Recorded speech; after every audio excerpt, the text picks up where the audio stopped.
My name is Vanessa Hernandez, and I have a 3.5-year-old boy, and his name is Noah. He was born July 26, 2016.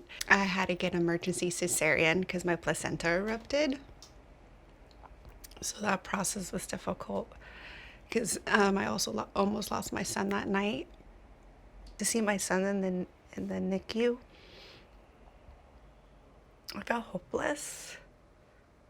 And then I didn't feel that connection. Yeah, I didn't feel that it's the mom connection with her son that I wanted because I couldn't pick him up. I had to wait for the nurse to pick him up and give him to me. And even when he was in my arms, I just couldn't hold him. I just had wires everywhere, a board on his arm.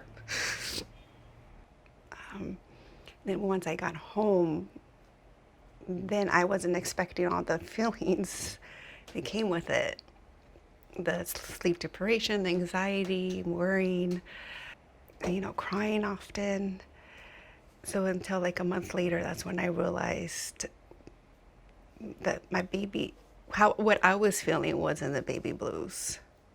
I realized it actually when I was watching a show. I was watching Grey's Anatomy, and the doctor was losing her baby, and she actually lost her baby. So that took me back to my birth night. So it was like a flashback to that night when I almost lost my son. So in that moment, I just started crying, and I realized, oh my God, I'm traumatized. I did seek help. I let my husband know that same day what happened, and he helped me find a therapist. I'm actually a marriage family therapist, so that helped me realize like my symptoms right away were not the typical baby blues. I was actually traumatized. So that helped me seek help right away.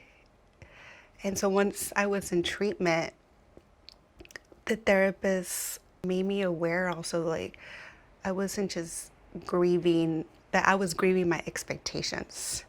It wasn't just what happened that night, it was also everything I expected my birth to be, grieving the loss of my expectation of my birth.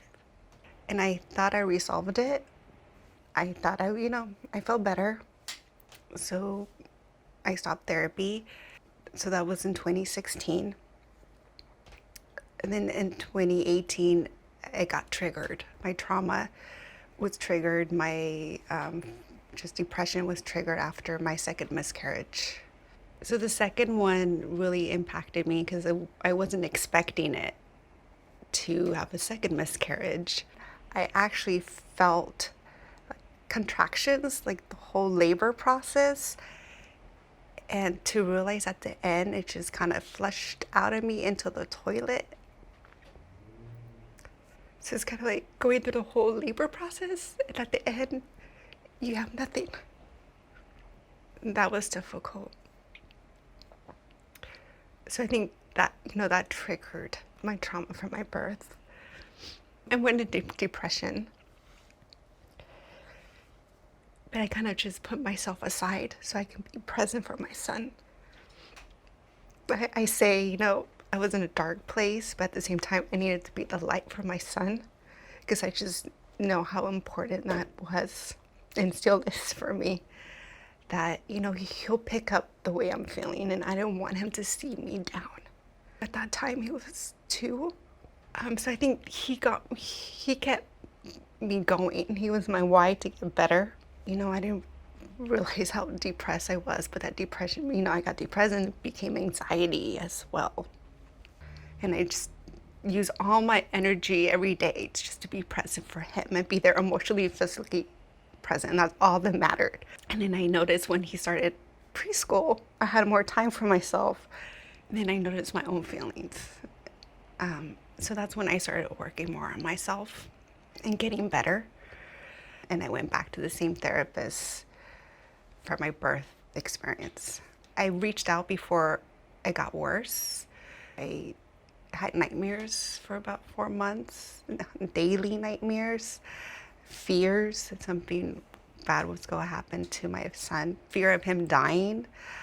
I did have fears of a suicidal thought, which at the time I knew I wasn't suicidal, I just wanted to escape. And I was even hesitant to tell my therapist, like, okay, I'm not going to tell her.